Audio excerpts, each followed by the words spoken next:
Hello, good afternoon. Thanks for coming. My name is Nahum, and I'll be the first one to start with this. Presentations. We have two, but everything is like very linked. What we are going to talk about today is about territory of the imagination, reimagining the borders of art and space. So, I'll give you a short presentation about a couple of projects that are happening in Mexico and that are actually informing this event, which will happen next year in the fall, around October, in the Rubin Center, El Paso, Texas.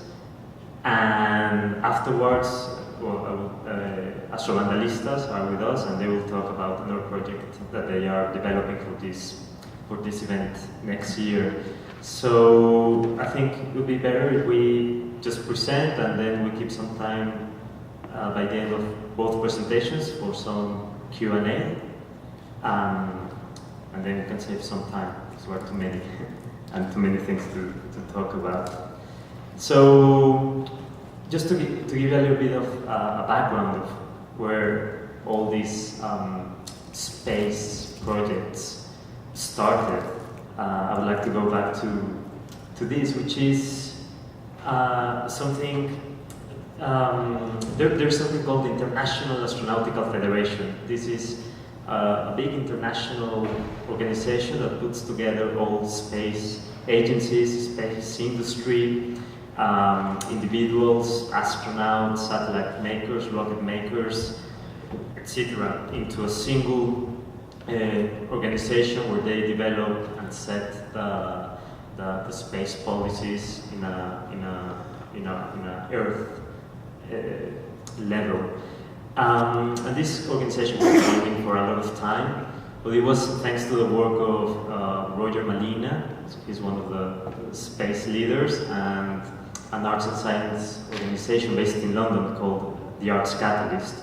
The Arts Catalyst, they've been working with arts and science for 20 years. It's one of the oldest arts science organizations, at least in Europe. Arts Catalyst and Roger Malina, they got together and they pushed inside the Space Federation to open a committee where artists could have a voice and could actually be part of all the policy decision making, and also to think of how the space world could open its doors for artists. I guess many of the people present here today are artists and have worked with scientists or technology companies, and you know how difficult it is to go through these doors. You know, there are gatekeepers, and it's not always easy to access. So that was the spirit of creating what we have there, ITACUS, which is a committee for the cultural utilizations of space. And this was something very new in the Space Federation, because we started to trigger real projects with real space agencies and real astronauts. And we've been doing this for the last 7 years. Then something happened. After working with the Space Federation, we realized that it takes ages to make projects with them, because you sit down with all these space people and you propose a project, and they will tell you that the next mission will launch in 15 years. And that's like, really? Should I wait 15 years? And we artists, we tend to be catalysts, and we tend to do things quicker than that, and we want action. So that's how we started doing Cosmica. This was in London, and it was the result of a little bit of frustration of having to wait so long, and we just wanted to sit down on a regular basis with all the people that were doing space projects and some space professionals, and see if anyone out there was interested in knowing what we were doing, and if they were interested in engaging in in a series of conversations. So we started Cosmic Eye in London, and then in Paris, and then in Belgium, and it was like a hit. Suddenly, we realized how much people wanted to know about space, but from different perspectives, not from the official space agency positions. So this is an example of a Cosmica. They have a very simple format, but it's very accessible. It's not like a conference. You see that in this case we have these artists called We Colonize the Moon, and they've been working with scientists to reproduce the smells of space. So what you are looking, it's a moon smelling session. So in the balloon they have the moon, the smell of the moon, and they give away like balloons, and at the count of 3 everyone, like bursts the balloon, and then you smell the moon, which they regret because it smells really bad. And you can see we have really young audiences, and 2 or 3 years ago we were invited to do it in Mexico, and that's where things really started changing, because Mexico is a country that doesn't have any major context for space projects. We have a very young space agency. We have great scientists, but they are a small community. So the way that people were engaging with space was very different from our European experience. In this performance, we see a Mexican artist, Ale de la Puente, who's working with cosmologists and the top Mexican chef to talk about the creation process of mole and its relationship with stars, but actually it explores the poetics of the making of the universe. And in the Mexican Cosmicas, we started developing. Well, first we invited like all these people from all around the world that have been doing space projects for a while. But then in parallel of the event, we've been sitting down and discussing what's actually happening. Why all of a sudden it seems that not the obvious countries are doing very interesting space projects with a different approach to these topics. So we started like developing some lines of research that include, well, for example, this number 6. Do you know what this number 6 could mean? No. It's outside of the planet, and there's a 6. That's the number of people that are in space right now, as we speak.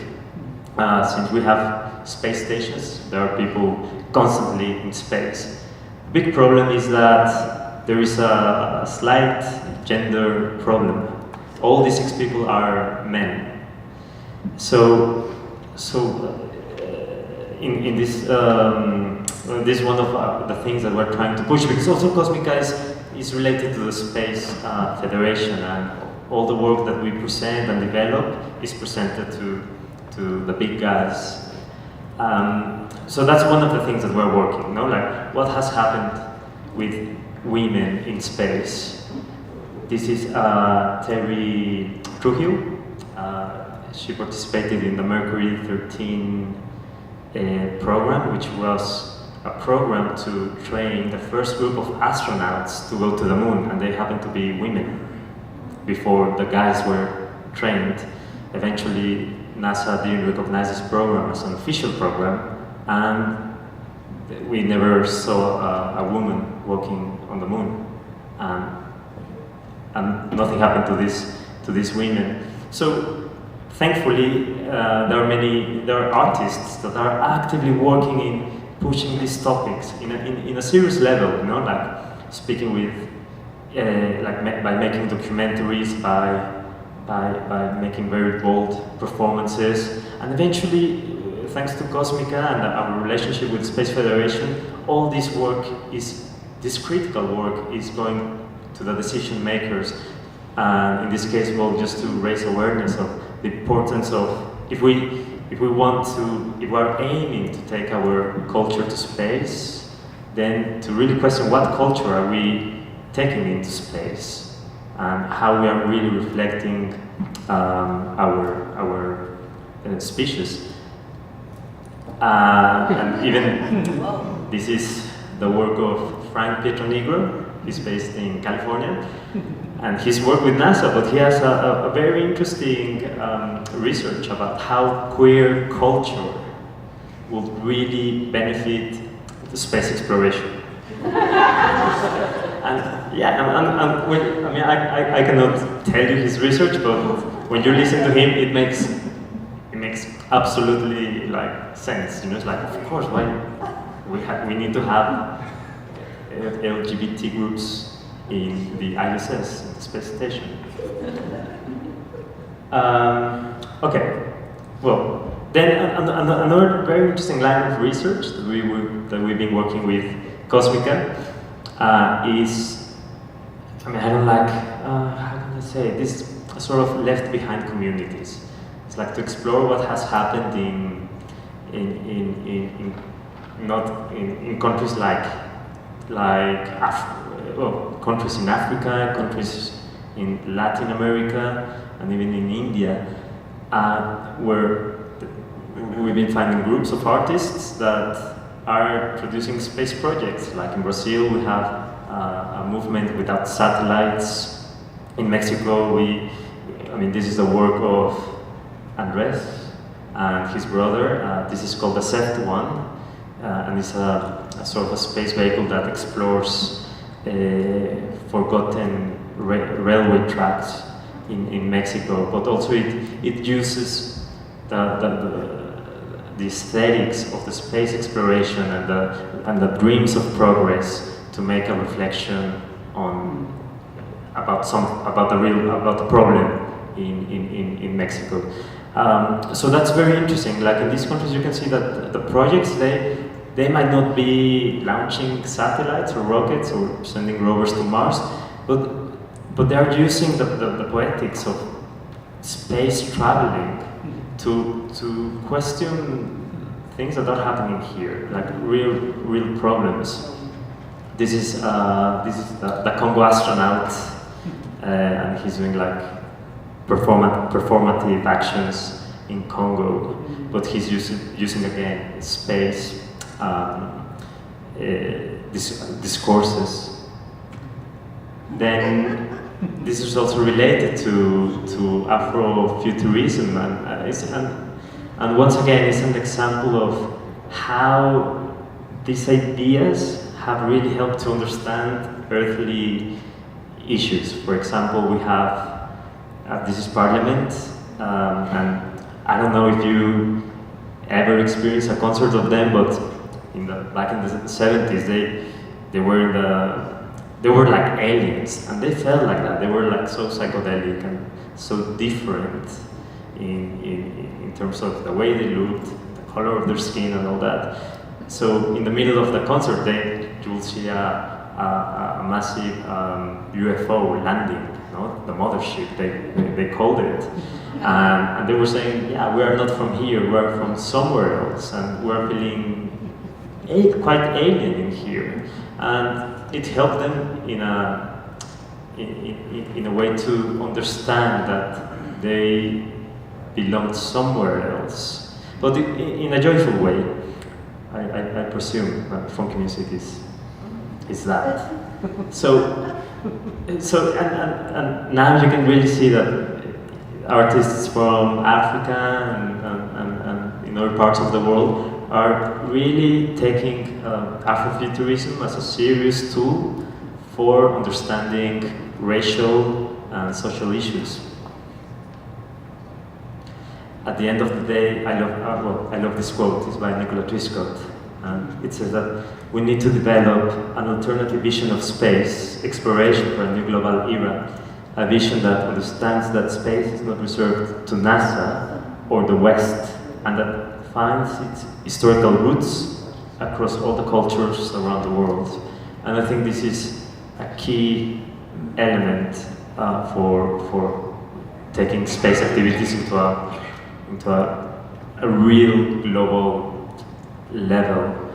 So I mean, thanks with Cosmica and our work in the Space Federation, I mean, it's not the ultimate bridge, but at least it's a way where we can tell them the reflections and the things that are happening outside of their big labs and facilities, and to create a wider consciousness that space really belongs to us. And if we are thinking of, I mean, the moment that we go to space and we put an object, that's already a cultural activity. So just to have that discussion, what culture are we really taking into space? Is it going to be monocultural? If so, who's deciding that? Or are we really aiming to be more democratic? And also how other people that have different access to space, data, knowledge, are appropriating space, and how this is relevant to their everyday lives. So in next year's event in El Paso, Texas, the Rubin Center, we will have a Cosmica border, where we are going to explore the concept of border, using the Mexican-American border as a metaphor to understand our access to space.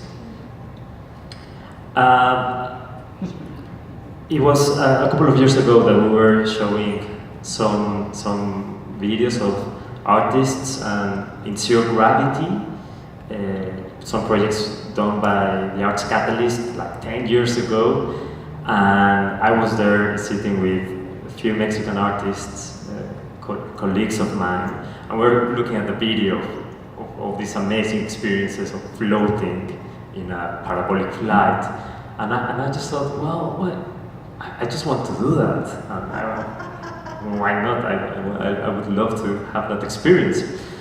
And then I thought, well, there hasn't been a Latin American chapter or a Mexican chapter of zero-G arts, and I think it's important with all this amazing group of artists, to have the chance to reflect on a topic like gravity. I mean, gravity is so fundamental to us that we don't think about it, but then we decided to create this project, La Gravedad de los Asuntos, like Matters of Gravity, which is the first Latin American zero gravity campaign.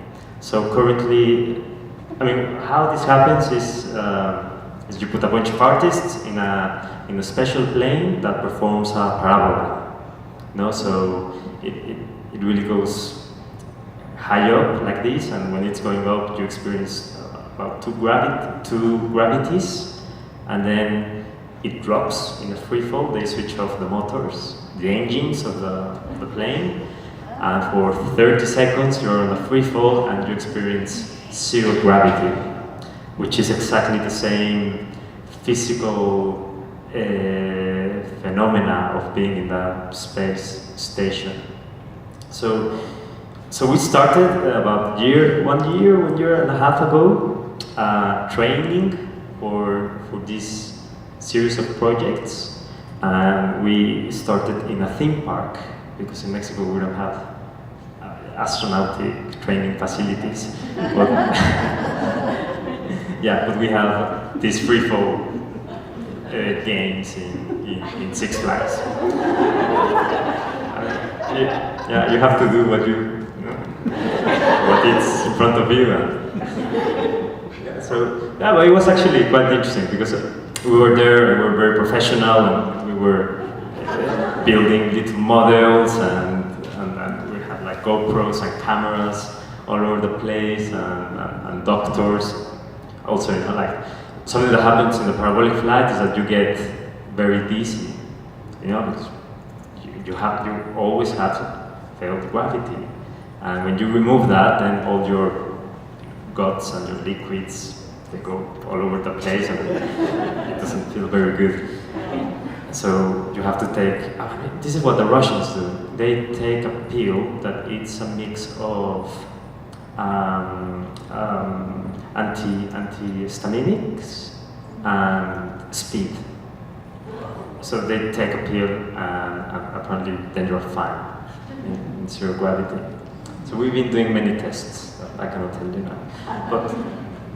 But well, this project, I mean, we're going to fly possibly in October in the Yuri Gagarin Cosmonaut Training Center. There are like 9 Mexican artists involved on this, and the results are a series of investigations.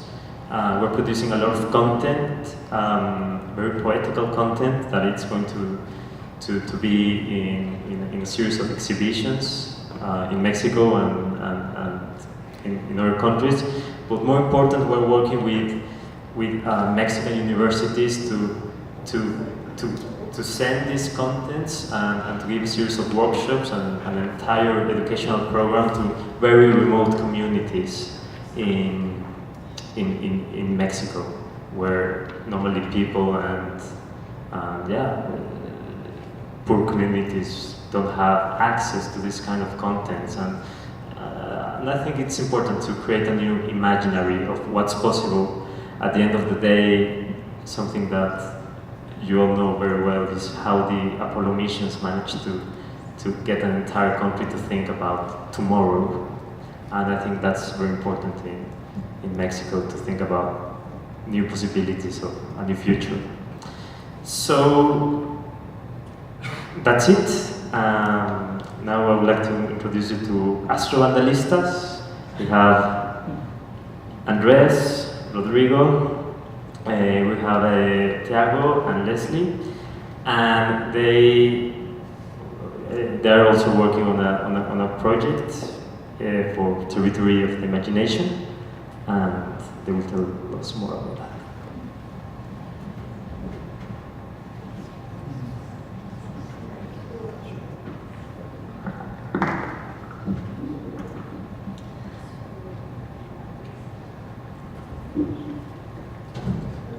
Hello everybody, my name is Rodrigo, and well, I'll be doing the first part of the talk. We will be presenting our previous projects, and then talk a little bit about what we are doing here and the research trip we are just finishing, which is also aimed at this exhibition in the Rubin Center.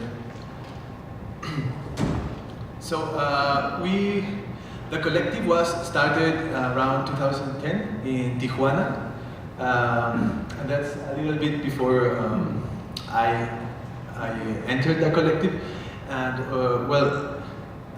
basically the aim of the collective was to establish a translocal collaboration group that would be taking the use of technology and the development of technologies from an independent perspective, and critical to the way how technology is currently being developed as in a very commercial way,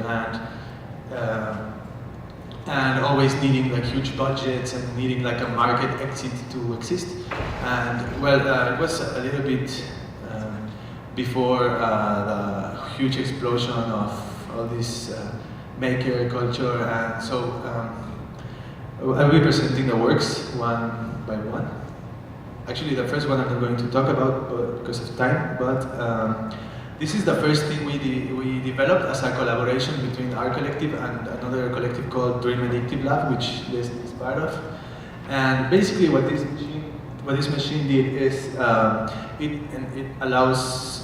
Let me see. It gives an interface, a touch interface for the spectator, where they can place their fingers.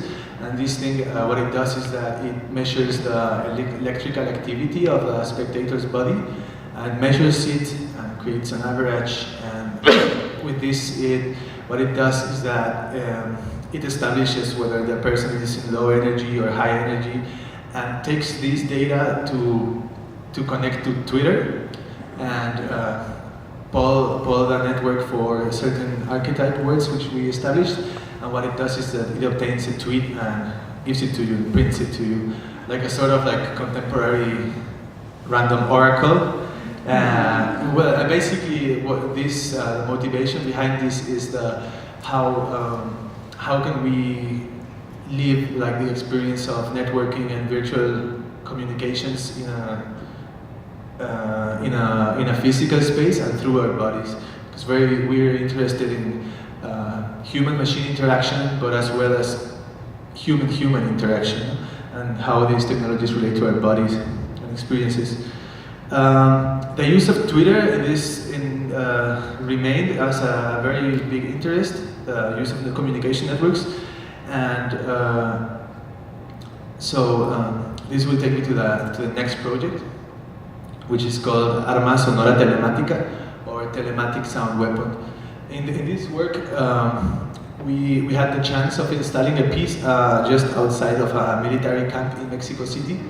And well, as you know, Mexico City is a place where we have lived a very strong militarization, and people are really not agreeing to this, but not having a voice.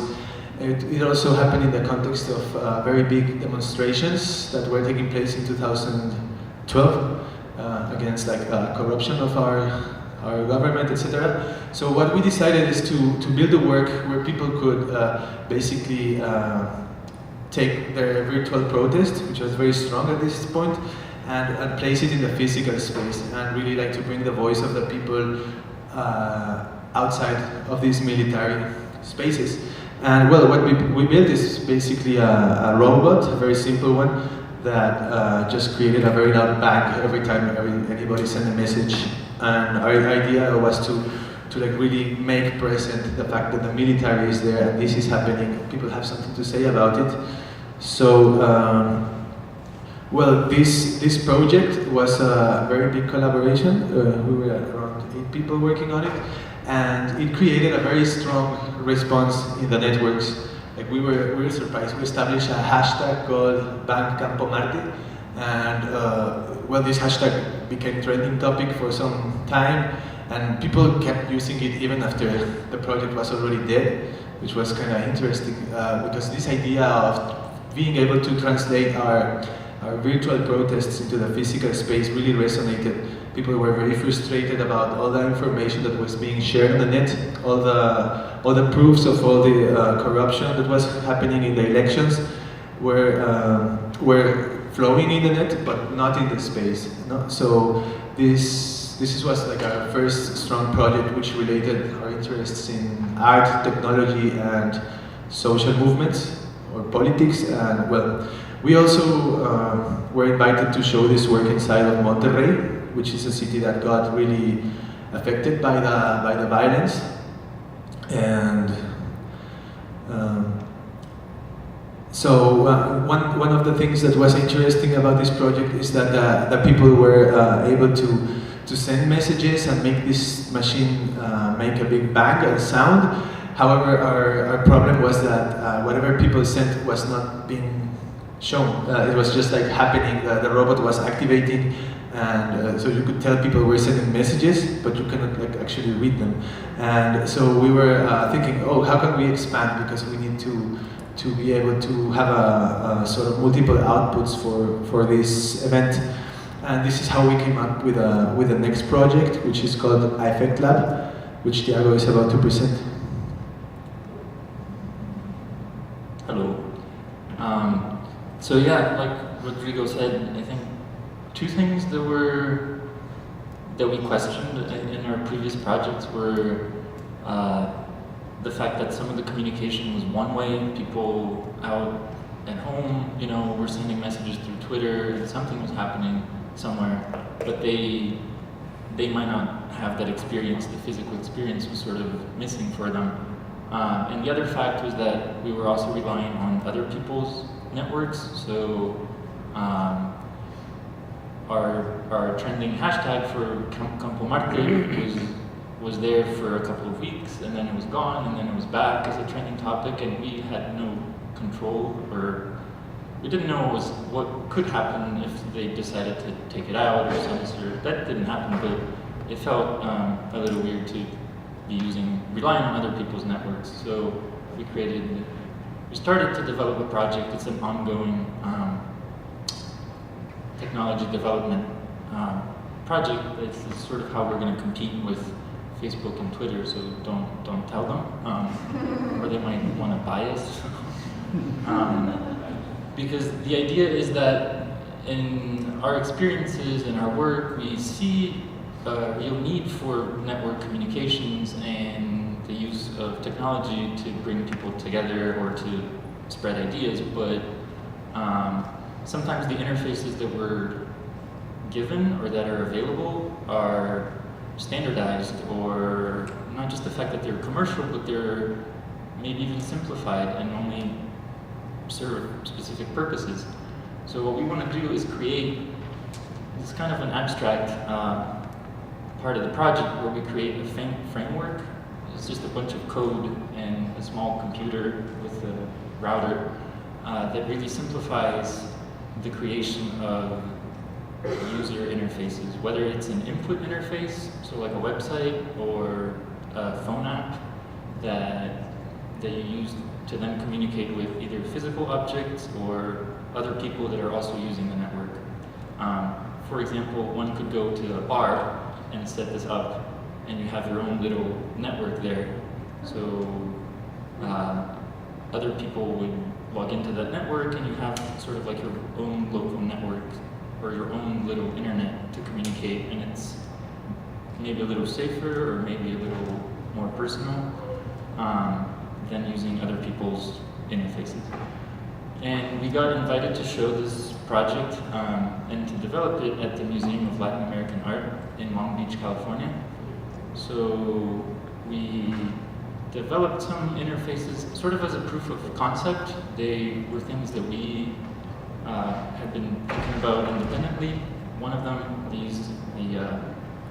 the drums, are sort of more portable versions of the telematic sound weapon. You still can carry it in your pocket, but it's smaller than the one that is inside a truck. And in this space, we could use Twitter to receive messages too, but we had our own little local version of something like Twitter. So people would come in, they would log on to this network, and they would interact with this stuff more directly. But the idea really is to develop this framework and understand it so that we can then take it to other places and other communities and see what kinds of interfaces they want and think are useful for their own needs. And this is just an image of another sort of showing of this stuff that happened in Mexico earlier this year. The TVs were showing tweets from a specific hashtag as well during the festival there.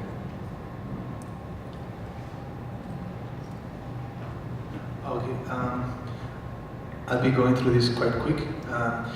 Another of the lines of the collective has been dealing with collective memory, and we were thinking about, we were living a big process of social manifestation in the 2012, as well as you saw in many other countries, like Middle East, Spain, even the Occupy movement here. And we were like living these movements in the streets, but we were like thinking, how can we write our own history? Because we're building these movements, and we don't want this to be historicized afterwards by some other people. We need to write our own. So we started working with collective media archives. What we did is, through a workshop, we created a collective archive of the Mexican Spring, the big movement that happened in 2012. And well, what we did is, through a workshop, we created an archive and condensed a narrative, and then we showed it as a live performance. And well, this also defies a little bit of the performance logic of 1 or 2 persons. We had 16 people on stage participating, and there was also like an interface for people to send their own messages onto the stage. And this was a very short workshop and a temporary work. And after this experience, we kept thinking about the project, and we just did another version in Montreal, inside the Sight and Sound Festival. And then we also carried on with this idea to create a documentary installation whose narrative structure is created through a consensus strategy in a workshop. So we discussed a lot about what we had lived in these movements. In this case, it was the Maple Spring. They were really interested in the local aspects of Canada. And well, we talked about it, we collected media, and we consensed also a narrative structure, which was the most interesting part. We developed some web application software for the people to integrate this. And well, this is a line of the collective that we are also developing, which has to do with collective memory through the use of open source software. And well, I wrapped that up and just a point about the workshop, that it ended in, the result was sort of an installation in the festival, a kind of collective installation. So it wasn't just us showing up to this thing and putting something together, but involving people from Montreal to do this was very important for this type of project, I feel. So.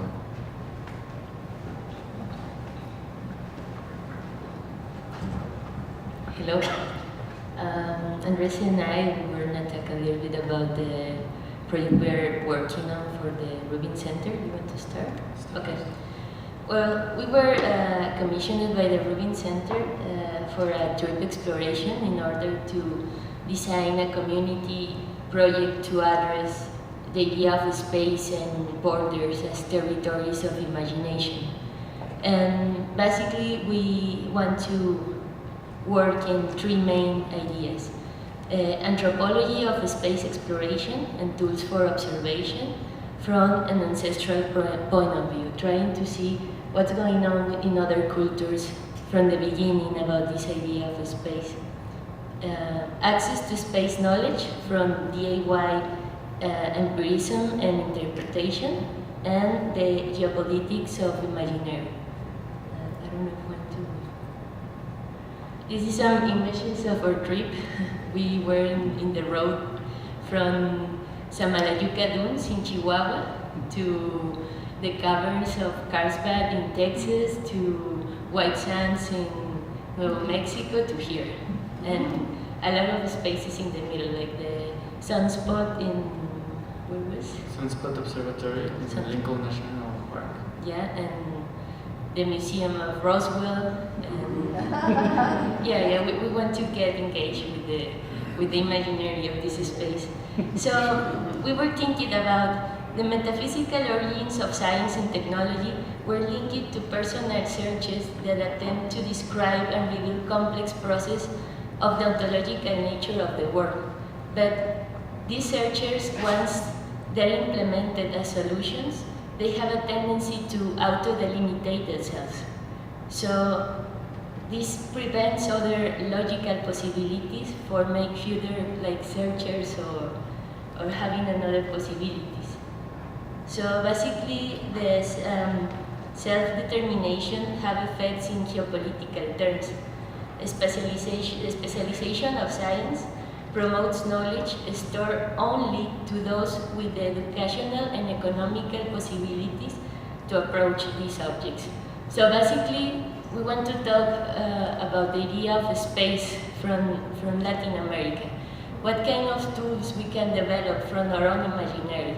Not trying to be NASA or trying to be the European Space Program. What happened when we talk this idea of the space, what kind of tools we can come about, and trying to do this from a completely DIY approach and from a really like empirical position and using us as an experiment, because it's a continuous process of experimentation. We are not experts in any of these subjects, so we want to make this process open to other people that wants to be part of the experiment and to wants to talk about these possibilities.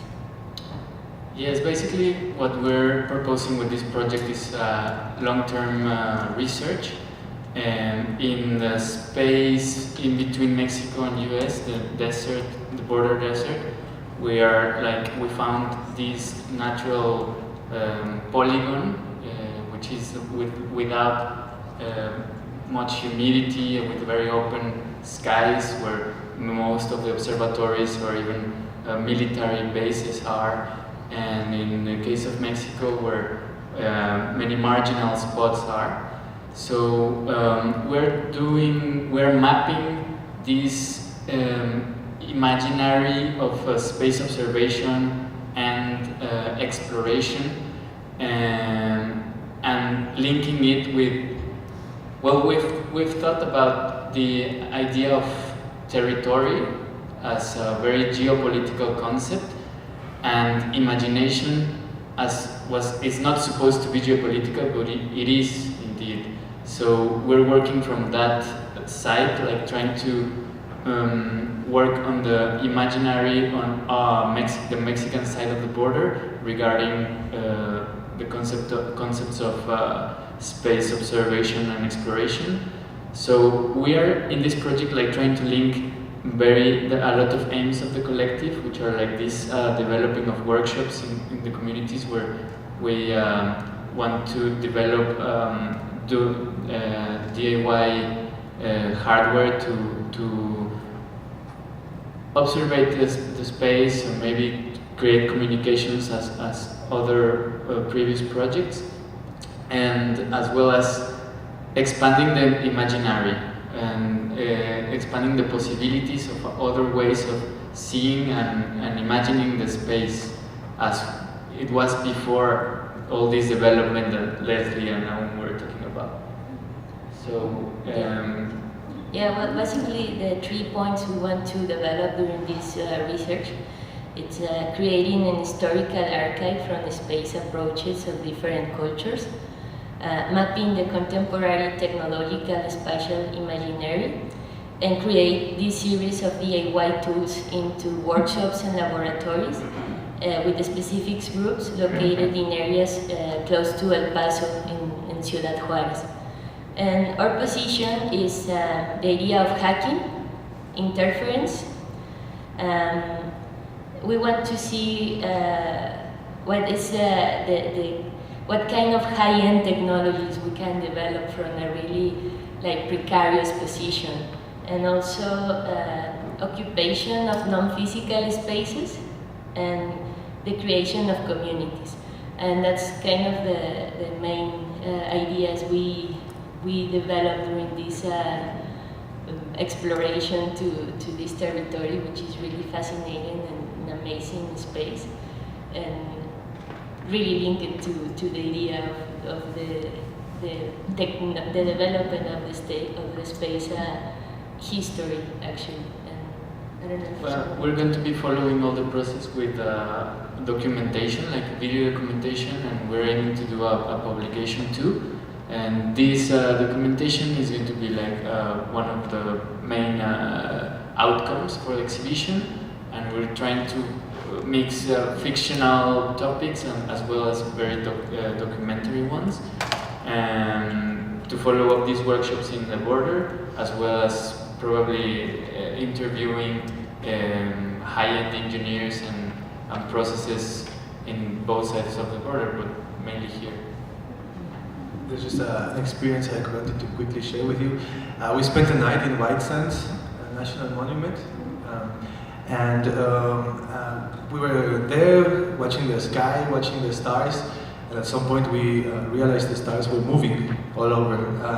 So we realized that the sky is plagued with drones.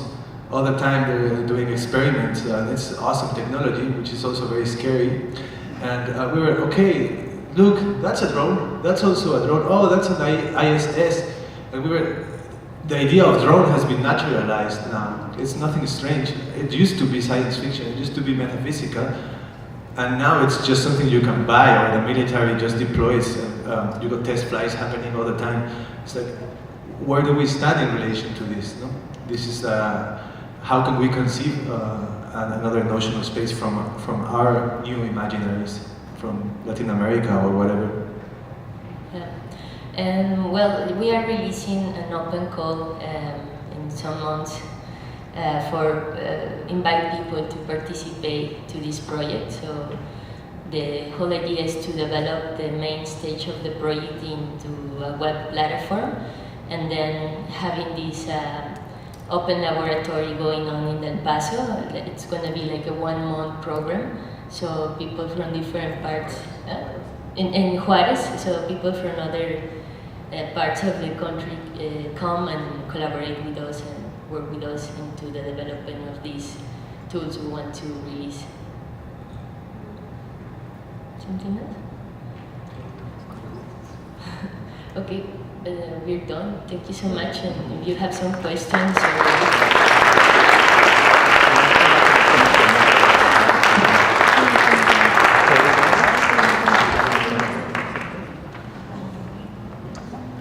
there's a question over there. Do you have a floor mic? No, that's okay.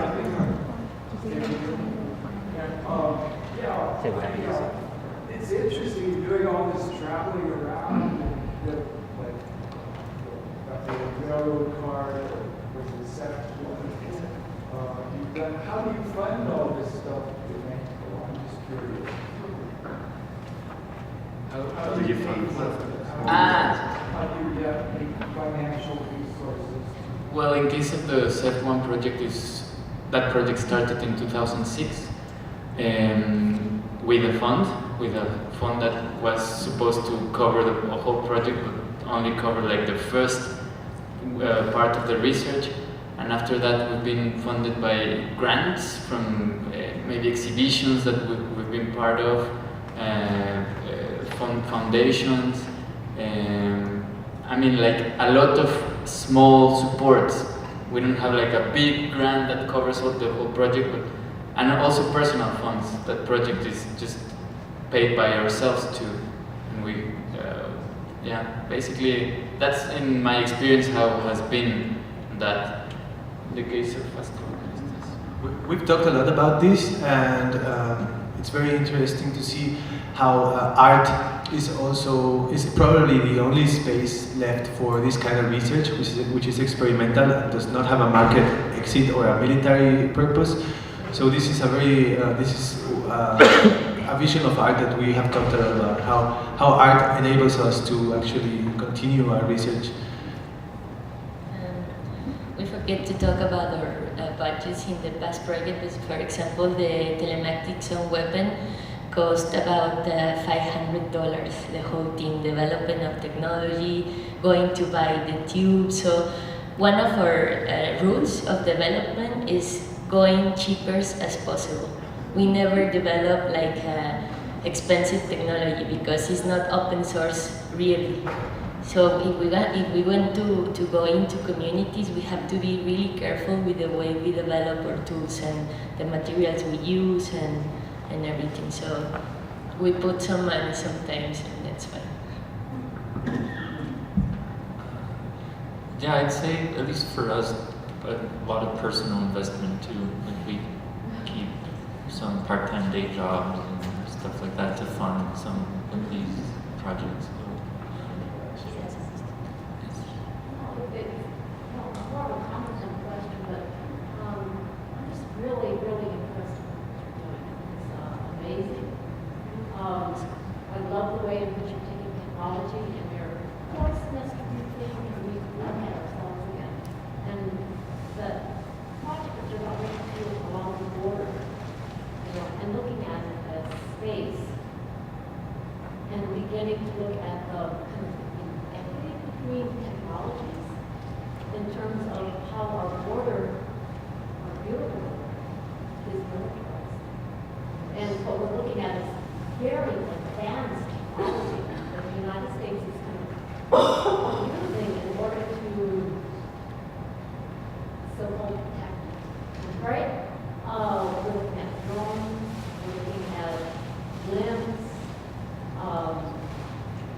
within that territory.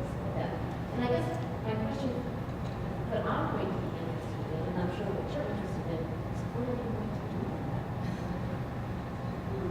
Yeah. I guess in the context of this project, we're not going to be dealing so directly with all these ethical implications, military, etc. It's kind of out of the scope because it's so difficult. But I just wanted to say, like, it's not just people bumping onto a wall in the border. It's imaginaries bumping into a wall. It's dreams of people, like not because after all this free trade agreement, so much was dismantled in our country, and so little is left to do. So for us, this idea of creating a space for thinking by ourselves, creating, especially in Juarez, which you all know the history, that's what we're gonna do. Like, let's think about space, let's create knowledge together. Yeah, we have thought of hacking the imaginary. We don't want to compete NASA, we don't want to create a Mexican space agency or nothing like that. We want to open the possibilities of doing things and to don't see the colonialist perspective of space as an imposition, but to question that statement. Yeah, and basically one of the reflections is that knowledge is power. So releasing knowledge to the people, to us, it's a subversive action. So we want to work in this direction. Knowledge, learning, and education is really important, and art gives us a huge space to experiment in this direction.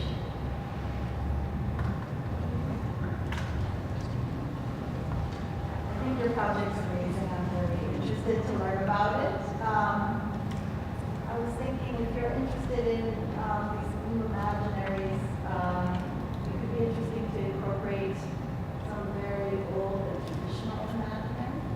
So, for example, I worked with contemporary Tibetan artists on the big exhibition, one artist, Arte. He did a painting of futuristic plaza that had like World Trade Towers and UFOs. Yet it was painted with traditional pigments.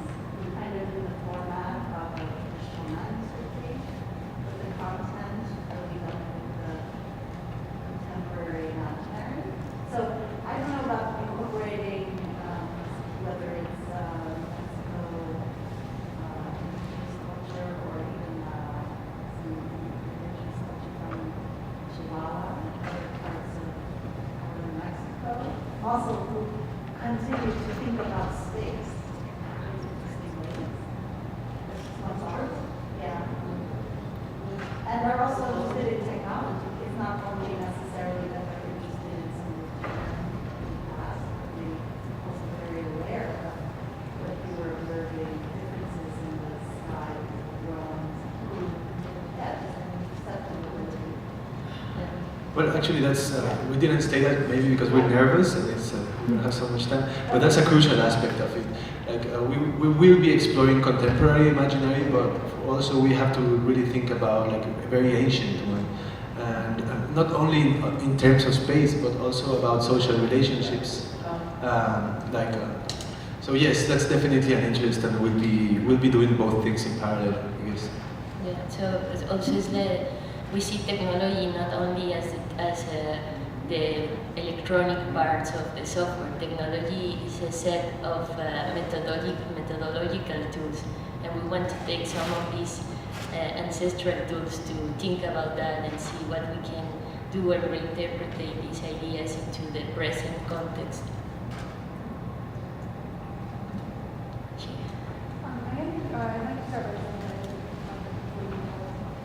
I'd like to start by saying your project is very alike. And I understand that you guys are thinking about looking into zero G and also parabolic flight.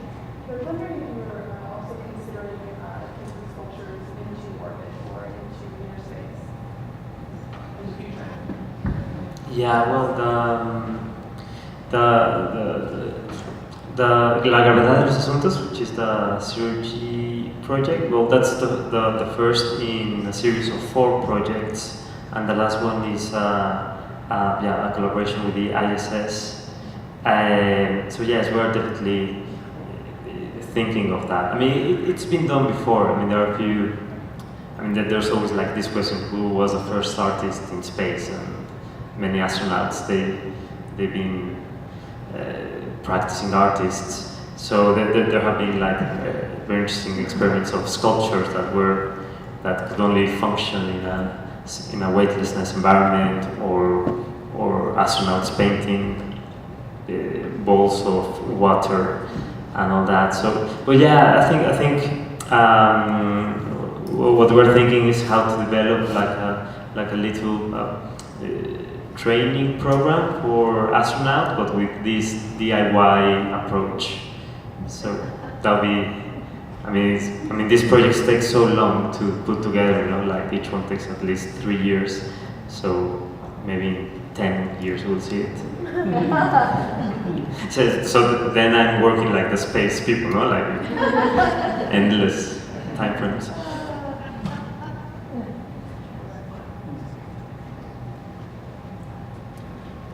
There's a lot of privatization in astronomy research and amateur astronomers. Have you guys collaborated or worked with any kind of the amateur astronomy field in trying to realize some of these projects?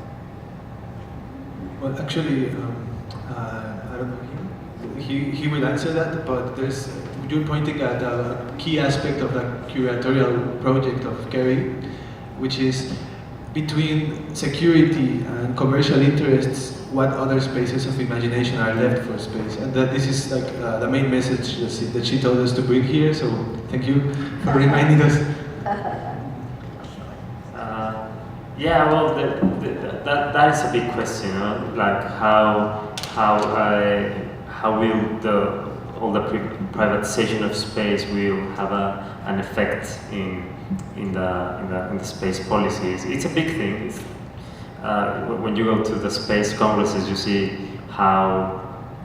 the new big players like SpaceX and many other private companies. It's happening. It's there.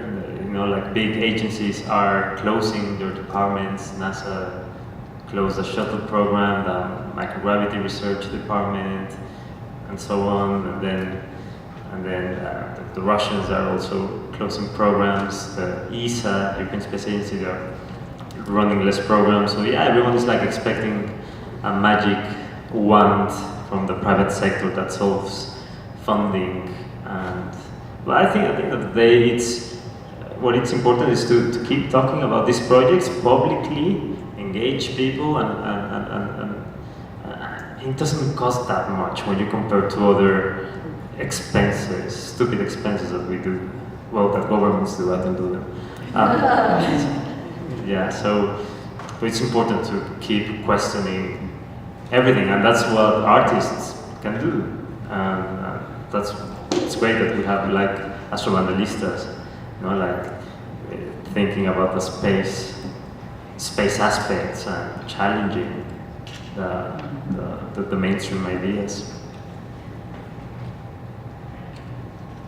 Don't you think that on one hand they're closing these more publicly ascribed space programs, the military budgets and also the secret military budgets are growing? So in fact, it's not that there's less money. It's going to a different pocket. Yeah. Yeah, it's funny. If you Google like military space programs, you don't find anything. But yeah, there are big rumors that there are military space stations with military astronauts that are already orbiting. I mean, yes, yeah, possibly, but that's important of thinking in civilian aspects, no?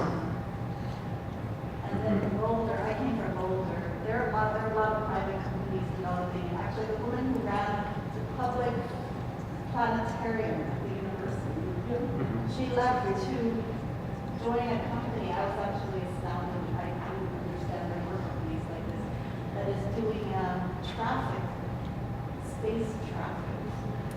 Like this is for-profit company to manage space traffic. Wow. To avoid Collision.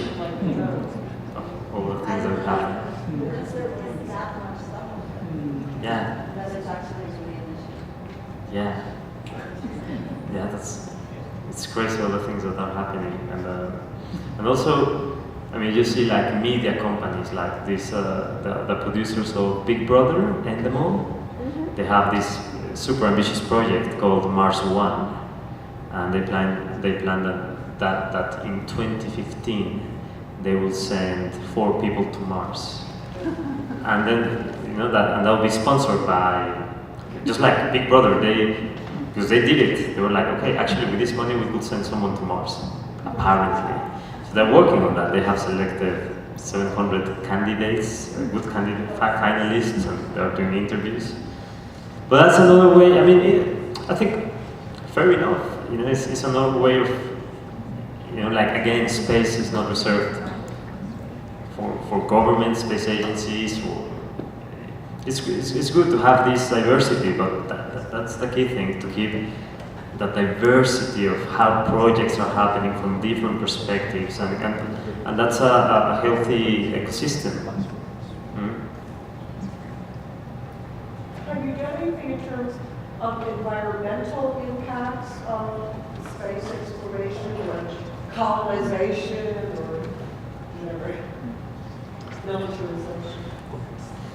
Yeah, well, I'm not an expert on that, but I mean, one thing is all the space rubbish that it's orbiting the planet, but also, I mean, of course, when you use rockets, they pollute quite substantially. But then again, the cost-benefit of what space technology is giving to us, I mean, there are great activities like all the remote sensing, like to have satellites surveilling the planet and getting very important data of how to make a better use of land, of farming, of agriculture to developing nations. That's something that UNESCO is pushing. Then you have all the climate change. I mean, we understand a lot of the climate because we can go to space, ocean monitoring. So I think the cost benefit, I mean, it doesn't pollute that much. I mean, we pollute more driving cars than sending rockets. Can I just ask a somewhat related question? I was in a major ignorant on my part. I think of drones in terms of the military and very specific purposes, like when they were looking for people in Afghanistan. But it seems like there's a lot more that you're observing than just for those types of very specific military purposes. I'm just wondering what all those drones are being used for. I know I'll have to observe the stars more soon. But I always thought it was satellites. I've never saw a drone before in my life. 2 days ago we saw those lights and then we realized that they're drones, but we have no idea what they're doing. Maybe they were UFOs. We're using for delivering pizza. So I'm sort of signaling you we're out of time, but thank you so much for coming. It's such a treat to have you here. Thank you.